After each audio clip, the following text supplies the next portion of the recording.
Good morning friends, मैं पूजा ma'am आपका हार्दिक स्वागत करती हूँ। तो लास्ट 2 लेक्चर से हम मज़ेदार एक कहानी पढ़ रहे हैं जिसका नाम है अंधेरी नगरी। अंधेरी नगरी के लेखक है भरतेंदु हरिश्चंद्र जी। साहित्य प्रकार है एकांकी। किस पुस्तक में से लिया गया है वो है चुने हुए बाल एकांकी। तो आज हम उसका अंतिम पड़ाव देखने वाले हैं। तो उससे पहले हम ये देखेंगे कि अब तक हमने क्या पढ़ा कि एक नगर आया, वहाँ पे गुरु अपने 2 शिष्यों के साथ आ रहे थे। देखा बाहर से तो बहुत सुंदर और अच्छा शहर लग रहा था। तो महंत ने कहा, नारायण दास तुम इस तरफ जाओ और गोवर्धन दास तुम इस तरफ जाओ।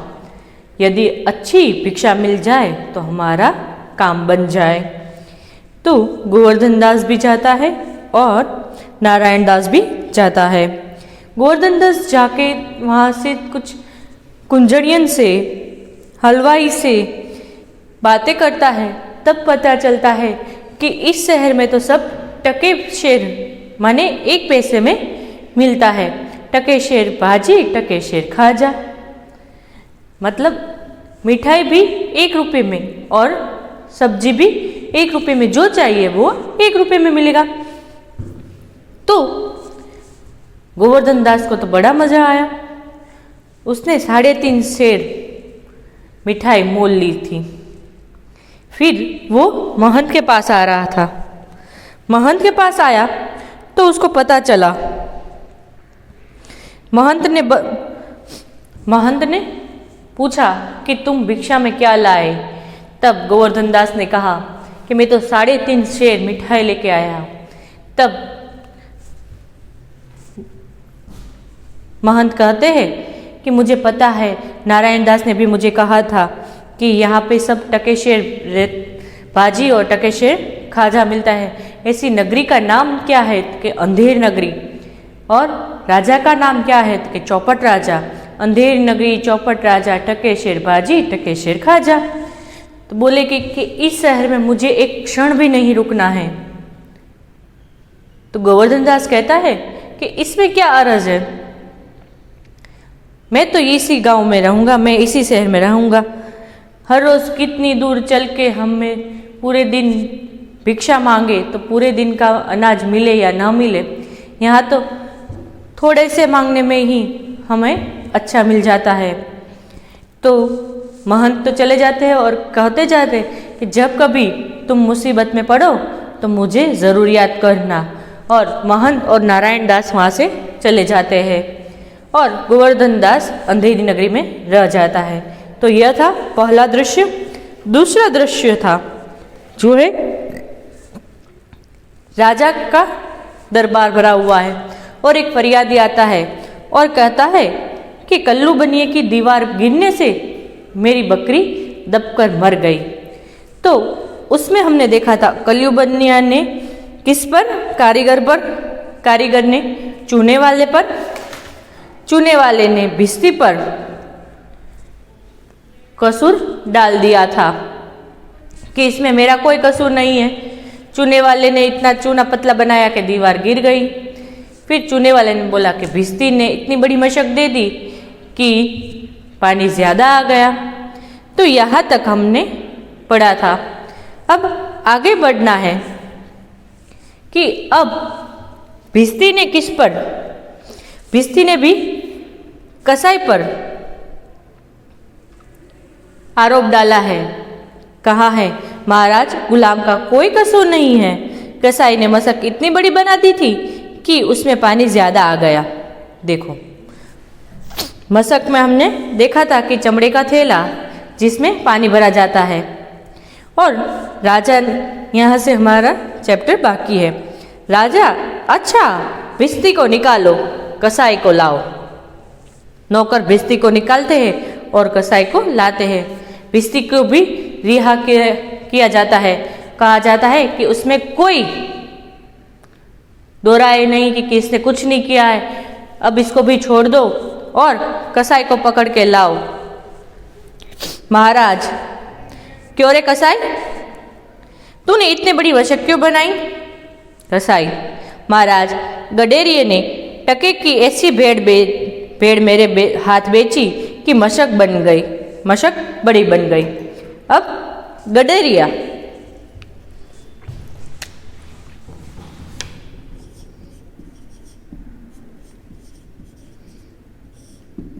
गडरिया माने भेड़ बकरी बेचने वाला।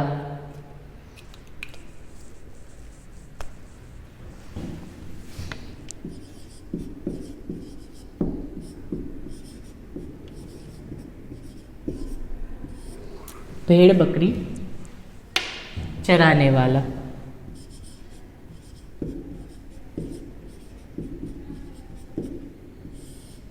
भेड़ बकरी चराने वाला।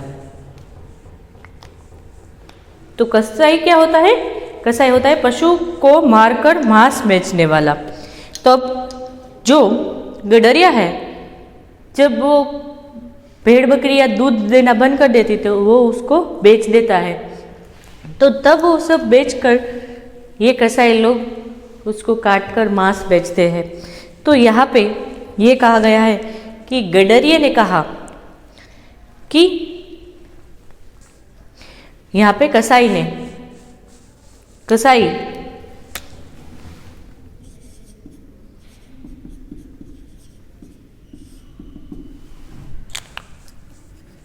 पशु को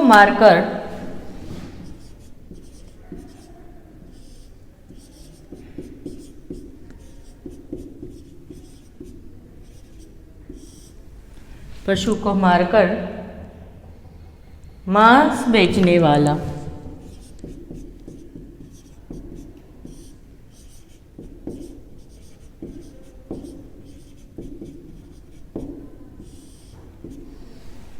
पशु को मारकर मांस बेचने वाला। तो कसाई ने कहा कि इसमें मेरा कोई कसूर नहीं है।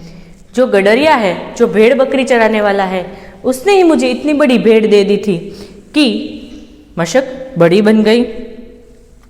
राजा, अच्छा, कसाई को निकालो, गडरिये को लाओ।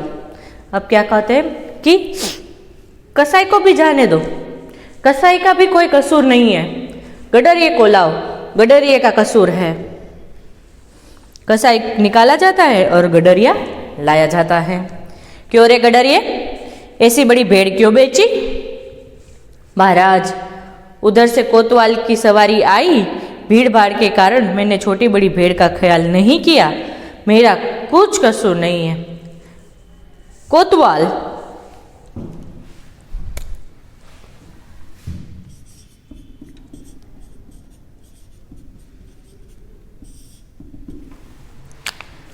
कोतवाल का मतलब है नगर का बड़ा पुलिस ऑफिसर।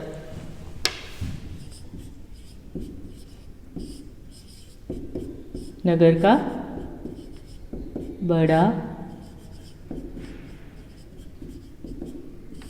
पुलिस अफसर।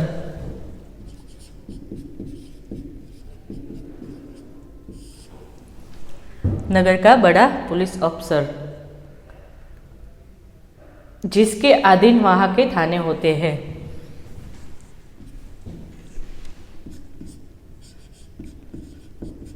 जिसके अधीन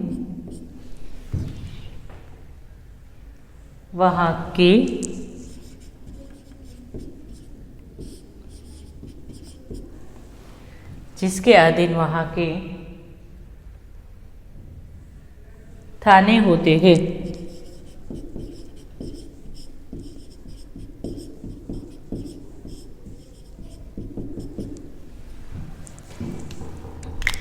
तो हम कह सकते हैं कि पीएसआई और एसपी, डीवाईएसपी ऐसा। और जब कभी वो शहर में निकलते हैं तो सड़कें अपने आप अच्छी होने लगती हैं। तो ऐसी थी। तो तब कोतवाल राउंड पर निकले थे, इसीलिए गडरिये ने देखा नहीं कि भेड़ बड़ी है या छोटी है, जो हाथ लगी वो बेच दी, इसीलिए मशक बड़ी बन गई थी। राजा, इसको निकालो, कोतवाल को पकड़ कर लाओ। कोतवाल को पकड़ के लाया जाता है। राजा ने बोला, ठीक है, इसमें इसका कोई कसूर नहीं है, कोतवाल ही गलत समय पर आया, कोतवाल को बुलाओ, गडेरिए के भी छोड़ दो। अच्छा, गडरिए को भी छोड़ दिया जाता है और कोतवाल को बुलाया जाता है। राजा, क्यों रे कोतवाल, तूने सवारी धामधूम से क्यों निकाली कि गडरिए ने घबराकर बड़ी भेड़ बेच दी? अब राजा बोलते कि क्यों रे कोतवाल, तू अपने सैनिकों के साथ, अपने पुलिस ऑफिसरों के साथ इतने तामझाम से क्यों निकले? ताकि गडरिया डर गया और उसने उसी डर में बड़ी भेड़ बेच दी। कोतवाल, महाराज, मैंने कोई कसूर नहीं किया है। राजा, कुछ नहीं, ले जाओ, कोतवाल को अभी फांसी दे दो। सभी कोतवाल को पकड़कर ले जाते हैं। देखो, कोतवाल की कोई आर्ग्यूमेंट राजा नहीं सुनता है और राजा को कहते हैं, कोतवाल साहब कि मेरा कोई कसूर नहीं है, मुझे छोड़ दीजिए। लेकिन राजा जो है वो कहते हैं कि नहीं, तुम्हारा ही दोष है, तुम्हें ही फांसी दी जाएगी, पकड़ो कोतवाल को और अभी के अभी उसको फांसी दे दो। जो सैनिक है वो कोतवाल को पकड़ लेते हैं और ले जाते हैं। यहाँ पे दूसरा दृश्य समाप्त होता है। देखो, यहाँ राजा कितना मूर्ख है वो हमें दिखाई पड़ता है, क्योंकि किसकी दीवार गिरी, किस वजह से गिरी, वो नहीं देखा, किस वजह से नहीं देखा। एक आरोप का दूसरे पर आरोप डालना, दूसरे का तीसरे पर आरोप डालना, यही चलाया और उसमें जिसका कोई कसूर नहीं है ऐसे कोतवाल को फांसी की सजा दी जा रही है। तो अब तीसरे में ऐसा क्या होता है जिससे ये प्रतीत होता है कि यह अंधेर नगरी है। तीसरा दृश्य, गोवर्धन दास बैठा मिठाई खा रहा है। गोवर्धन दास, गुरुजी ने हमें बेकार यहाँ रहने को मना किया था। माना कि देश बहुत बुरा है, पर अपना क्या, खाते पीते मस्त पड़े हैं। 4 सिपाही चारों ओर से आकर उसको पकड़ लेते हैं। गोवर्धन दास बिंदास होकर मिठाई खा रहा था बैठा बैठा और अपने गुरुजी को कोस रहा था कि गुरुजी ने ना कि हमको यहाँ पे मना किया है, यहाँ पे तो कितना मज़ा आ रहा है, हम देखो बैठे बैठे मिठाइयाँ खा रहे हैं और मोटे हो रहे हैं, और गुरुजी ने ऐसे ही हमें मना कर दिया था। हाँ, माना कि देश बुरा है, यहाँ पे कोई अर्थव्यवस्था नहीं है, फिर भी हमें तो अपने काम से काम है, हमें क्या। उसी समय 4 सिपाही आ गए और चारों ओर से गोवर्धन दास को पकड़ लिया। अब गोवर्धन दास शॉक्ड में है कि अब करे भी तो क्या करे। चल बे चल, मिठाई खाकर बहुत मोटा हो गया है, आज मजा मिलेगा। सिपाही आकर पकड़ लेते और कहते, चल रे चल, तू खा पी कर बहुत मोटा हो गया है, आज इसकी सजा मिलेगी।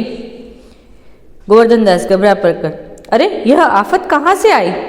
अरे भाई, मैंने तुम्हारा क्या बिगाड़ा है जो मुझे पकड़ते हो? गोवर्धन दास तो शॉक्ड था कि ये क्या हो रहा है मेरे साथ, मैंने तो कुछ क्राइम भी नहीं किया है, तो ये लोग मुझे क्यों पकड़ के ले जा रहे हैं? और सिपाही से कह रहा है, मैंने आपका क्या बिगाड़ा है, मैंने शहर का क्या बिगाड़ा है, मैंने कोई क्राइम नहीं किया, फिर भी आप मुझे क्यों पकड़ के ले जा रहे हो? सिपाही, बात यह है कि कल कोतवाल को फांसी का हुक्म हुआ था। जब हम उसे फांसी देने को ले गए तो फांसी का फंदा बड़ा निकला, क्योंकि कोतवाल साहब दुबले पतले हैं। हम लोगों ने महाराज से अर्ज की कि इस पर हुक्म हुआ कि किसी मोटे आदमी को फांसी दे दो, क्योंकि बकरी मरने के अपराध में किसी न किसी को तो सजा होनी जरूरी है, नहीं तो न्याय ना होगा। अर्ज करना,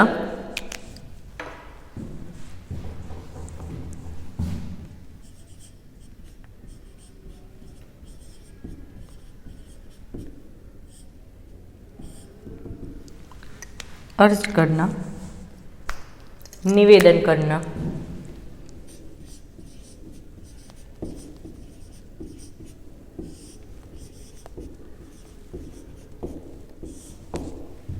निवेदन करना। तो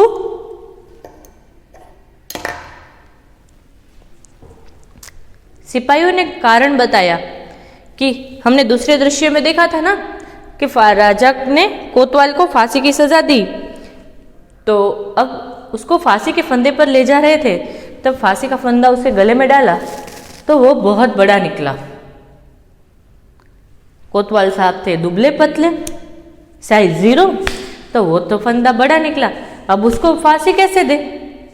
फिर सभी सिपाहियों ने मिलकर राजा से निवेदन किया और उस पे राजा ने हुक्म दिया किसी मोटे तगड़े आदमी को पकड़ के लाओ जिसका इस फंदे पर माप सही उतरे। तो इसमें कोतवाल साहब को रिहा कर दिया गया और गोवर्धन दास को पकड़ा गया, क्योंकि न्याय तो मिलना चाहिए। बकरी के मरने क्या किसी को फांसी होनी चाहिए। अब देखो कहाँ बकरी मर गई, किसने मारी, किस वजह से मरी, वो नहीं देखते हैं, लेकिन किसी ना किसी को तो मरना ही पड़ेगा। ऐसा नियम, ऐसा कानून बनाया कि किसी ना किसी को तो मरना ही पड़ेगा, वरना न्याय नहीं होगा बकरी मरने का। इसीलिए गोवर्धन दास को पकड़ा जा रहा है और कहा जाता है कि गोवर्धन दास अब सोच में पड़ गए, मैंने तो बकरी मारी नहीं, मुझे बकरी का कुछ पता नहीं है, ये लोग ऐसे ही मुझे ले जा रहे हैं और ऐसे ही मुझे फांसी दे जाएंगे। गोवर्धन दास दुहाई परमेश्वर की भगवान से प्रार्थना करने लग रहे, अरे मैं नाहक में मारा जाता हूं। नाहक माने व्यर्थ,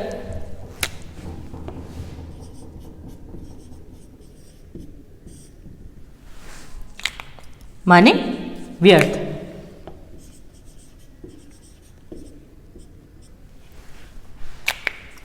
अब गोवर्धन दास भगवान से प्रार्थना कर रहा है कि इसमें तो मेरा कोई कसूर नहीं है, फिर भी मुझे फांसी के फंदे पर चढ़ा दिया जा रहा है, मैं तो व्यर्थ ही मारा जा रहा हूं, मेरा तो कोई कसूर नहीं है, अब मैं क्या करूं। अरे यहाँ बड़ा ही अंधेर है, गुरुजी आप कहाँ हो, आओ मेरे प्राण बचाओ। देखो अब उसकी अक्ल में प्राण आए, ऐसा कहा जाता है कि अब उसको अकल आई, दिमाग आया कि गुरुजी जो कह रहे थे वो सही कह रहे थे कि यह नगरी में अंधेर नगरी है, कि यहाँ पे व्यवस्था नाम कोई व्यवस्था नहीं है, इससे अच्छा है कि इस नगर से चले जाओ। लेकिन मैं गुरुजी की बात नहीं माना, तो अब जब गुरुजी जा रहे थे तभी कहा था जब कभी मेरी ज़रूरत हो तो मुझे बुलाना, तो इसीलिए आज गुरुजी आप कहाँ पे हो। आज गोवर्धन दास पर मुसीबत आन पड़ी है, इसीलिए गोवर्धन दास अपने गुरुजी को याद कर रहा है और कह रहा है गुरुजी आप कहाँ पे हो, मेरी मदद करो, मैं नाहक में ही मारा जा रहा हूँ, आप कहाँ पे हो, आओ आओ मेरी मदद करो। गोवर्धन दास चिल्लाता है, सिपाही उसे पकड़ कर ले जाते हैं। गोवर्धन दास, हाय बाप रे, मुझे बेकसूर ही फांसी देते हैं, बेकसूर बेगुनाह।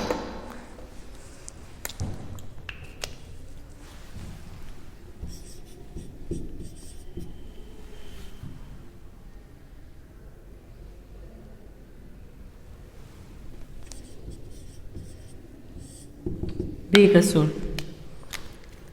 बेगुनाह।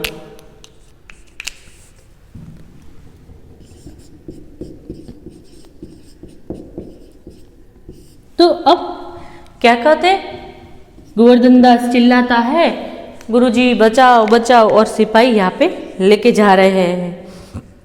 गोवर्धन दास और चिल्लाता है कि हाय, अब मैं क्या करूँ, ये झूठी मुझे फांसी लगाएंगे, मैं तो बेगुनाह हूँ, मैंने कुछ नहीं किया है, फिर भी मुझे फांसी की सज़ा दे देंगे, मैं मर जाऊँगा। अब उसको अपने गुरु की याद आती है। सिपाही, अबे चुप रह, राजा का हुक्म भला कोई टल सकता है? गोवर्धन दास चिल्लाता है। तब सिपाही बोलते, चुप, ये राजा का हुक्म है, राजा का हुक्म कभी टल नहीं सकता है, इसीलिए तुम्हें ही फांसी मिलेगी। गोवर्धन दास, हाय, मैंने गुरुजी का कहना न माना, उसी का यह फल है। गुरुजी कहाँ हो, बचाओ, गुरुजी गुरुजी। तुम यहाँ पे क्या कहते कि हाय, मैंने गुरुजी का कहना नहीं माना, ये उसी की सज़ा मुझे मिल रही है, इसीलिए ये लोग मुझे फांसी पर चढ़ा रहे। गुरुजी आप कहाँ पे हो, मुझे बचाओ, इस अनर्थ होने से मुझे बचाओ, आप कहाँ पे हो, आओ गुरुजी आओ, बचाओ मुझे। और ऐसा प्रतीत होता है कि महंत ने गोवर्धन दास की वाणी सुन ली है, और महंत उसी समय वहाँ पे प्रकट होते हैं और वहाँ पे आ जाते हैं। महंत, अरे बच्चा गोवर्धन दास, तेरी यह क्या स्थिति है? महंत आए और गोवर्धन दास की स्थिति देखी और कहा, बेटा ये तुम्हारी हालत क्या हो गई है?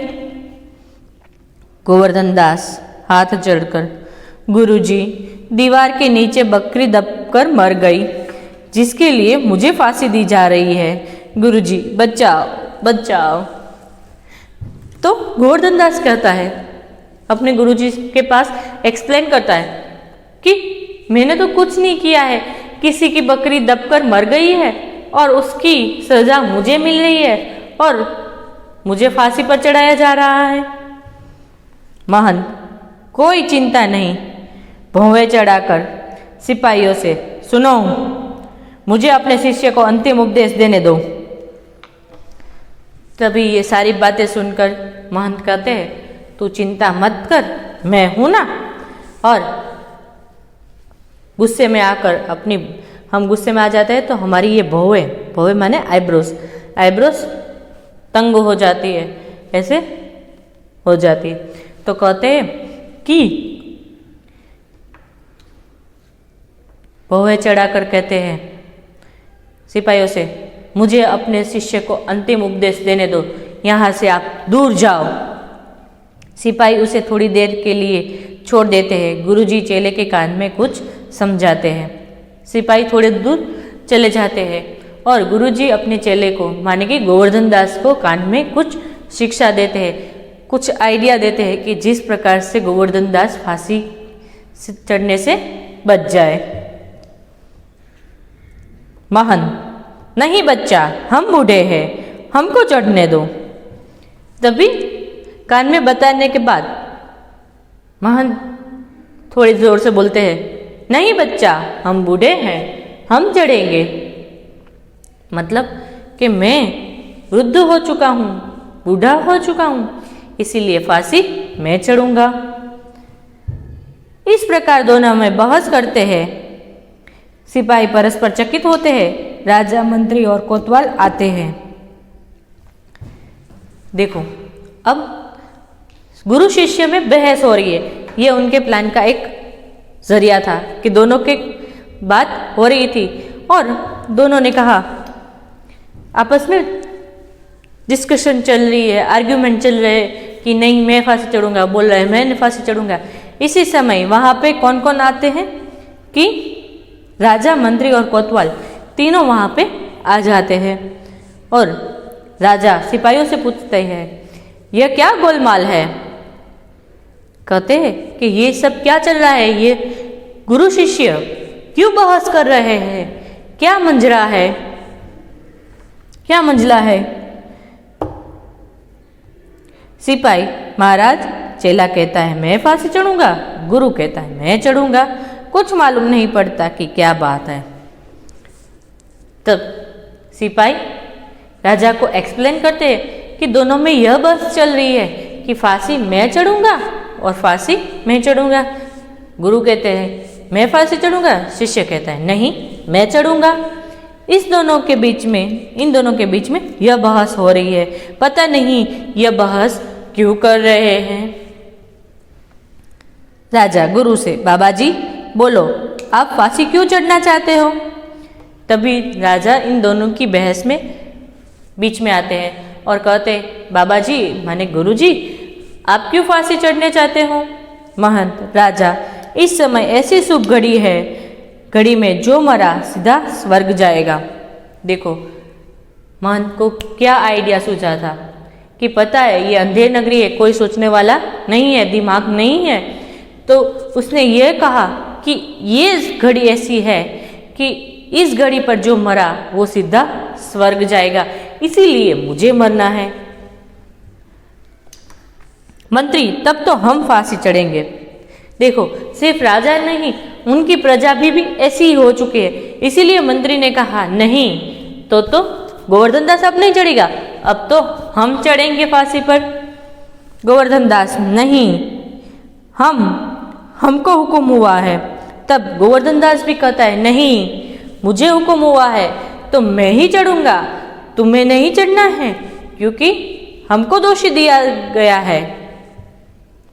कोतवाल हम लटकेंगे। कोतवाल कहता है हम लटकेंगे, हमें फांसी होनी चाहिए क्योंकि हमें स्वर्ग जाना है, हमारे कारण तो दीवार गिरी थी। अब अंत में किसके ऊपर आया था, कोतवाल साहब के ऊपर। तो कोतवाल साहब कह रहे कि नहीं हमारी वजह से तो दीवार गिरी थी, इसीलिए हमें ही फांसी देनी चाहिए, हमको ही फांसी देनी चाहिए, हम ही स्वर्ग जाएंगे। यहाँ पे मंत्री गोवर्धन दास महंत और कोतवाल के बीच में यह बहस चल रही कि हम फांसी चढ़ेंगे, ये बातें हो रही थी। राजा चुप रहो सब। राजा के जीते जी और कौन स्वर्ग जा सकता है, तो हमको फांसी चढ़ाओ, जल्दी जल्दी करो। और तभी राजा क्रोध में आकर कहते हैं चुप रहो सब। राजा के होते हो और कौन स्वर्ग जाएगा, तुम्हें किसी को फांसी नहीं मिलेगी, हमें फांसी मिलेगी ताकि हम स्वर्ग जाए। देखो कितना बड़ा मूर्ख आदमी है। हाँ मूर्ख आदमी, क्योंकि ऐसे कोई सीधा स्वर्ग नहीं पा सकता है, तो वो गुरु जी की चाल में फंस जाता है और मूर्ख है, इसीलिए सोचने की दिमाग तो है ही नहीं उसके पास। तो राजा ने कहा आप सब चुप हो जाओ और फांसी हम चढ़ेंगे क्योंकि हमें स्वर्ग जाना है। और सिपाहियों से कहते हैं चलो जल्दी जल्दी करो, हमें स्वर्ग जाना है तो फांसी फटाफट हमको दे दो। राजा को नौकर लोग फांसी पर लटका देते हैं, पर्दा गिरता है। राजा को फांसी के फंदे पर लटकाया जाता है, राजा की मृत्यु हो जाती है और वहाँ पे पर्दा गिरता है, वहाँ पे यह एकांकी समाप्त होता है।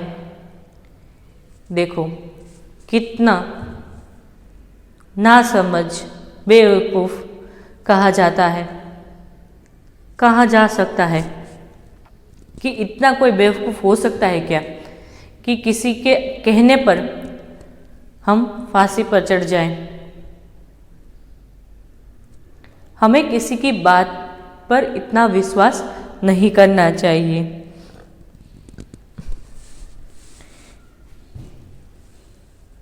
किसी के बात पर इतना विश्वास नहीं करना चाहिए कि हमें कोई आकर हमारी जगह ले तो कोई बात नहीं, लेकिन कोई आकर हमें कुछ समझाए जो हमारे लिए अच्छा नहीं है, तो हमें भी सोचना चाहिए कि ये हमारे अच्छे के लिए बोल रहे हैं, यहाँ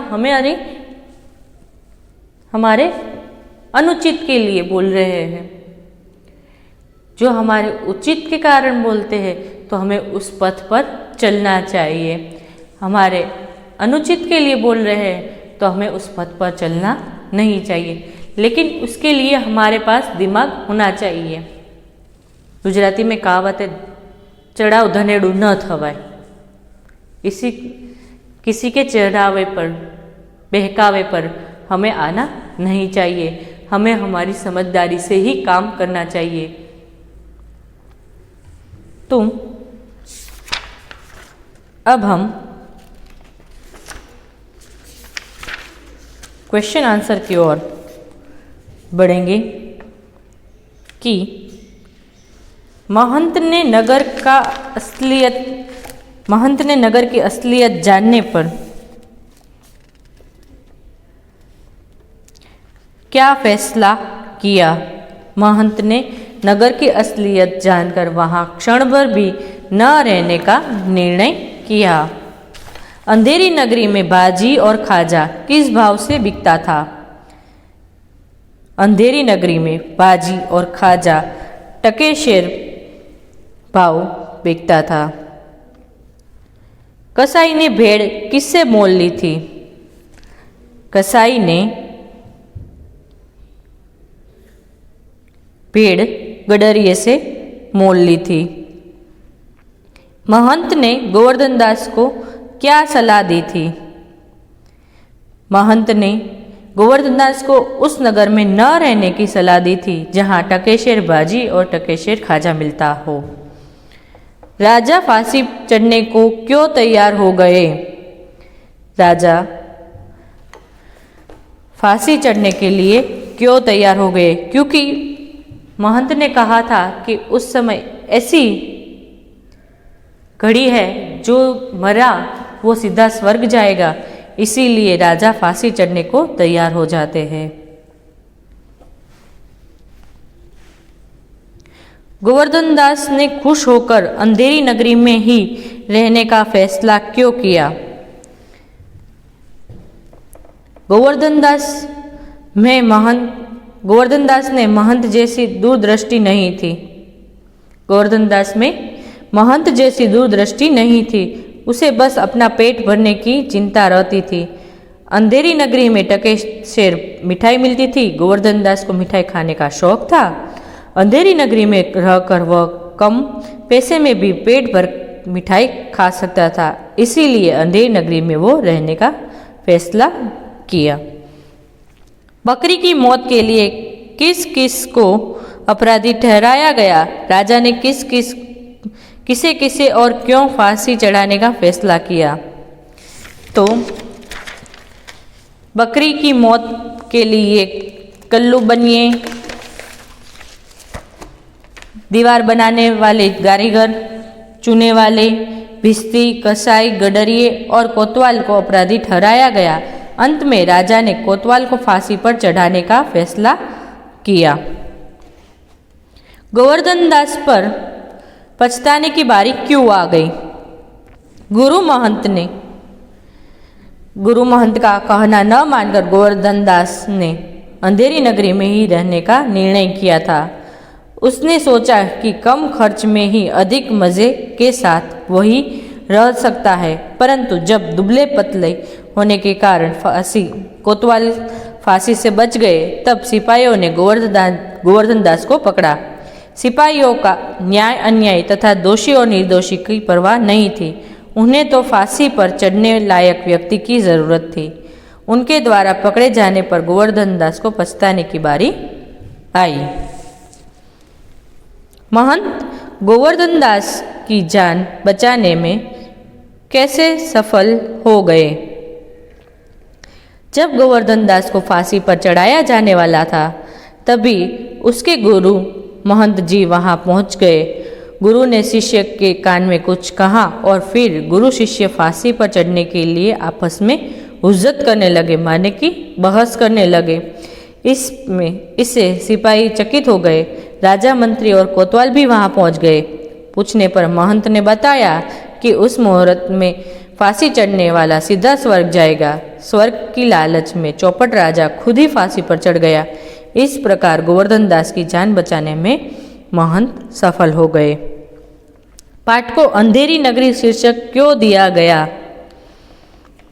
कहावत यथा राजा तथा प्रजा। प्रस्तुत एकांकी इस कहावत को पूरी तरह चित्रार्थ करता है। एकांकी में एक दीवार गिरने के अपराध में कईयों पर दोष मढ़ा जाता है, पर अपने अपने बचाव में सब सफल हो जाते हैं। अंत में कोतवाल दोषी साबित होते हैं, जिसका घटना से कोई संबंध नहीं है। राजा उसे फांसी देने का हुक्म देते हैं।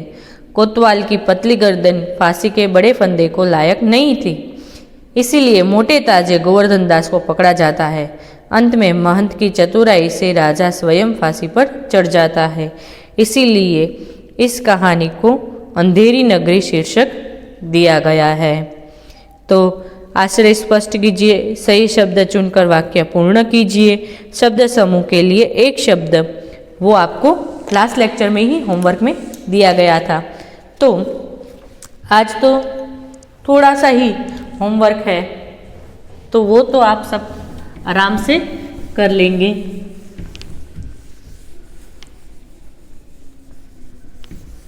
हाँ, कई लोग ऐसे हैं जो कर्ता, कृति, साहित्य प्रकार, प्रस्तावना, उपसंहार नहीं लिखते हैं। तो आपको बता दूं, WRT में ये कंपलसरी है लॉन्ग क्वेश्चन आंसर में। यदि 2-3 सेंटेंस के क्वेश्चन आंसर आपको दिए जा रहे हैं, तो उसका मतलब ये नहीं है कि आपको चारों लिखने हैं और चारों के मार्क्स आपको मिलेंगे। नहीं, किन्हीं 3 के ही आंसर आपको मिलेंगे। फिर बाद में ये मत कहना कि मैंने तो 4 लिखे, फिर आपको 5 मार्क ही क्यों आपने मुझे दिए। तो पहले देखो कितने लिखने हैं, बाद में आप लिखो। होमवर्क चैप्टर 18 का स्वाध्याय पूर्ण फेयर बुक में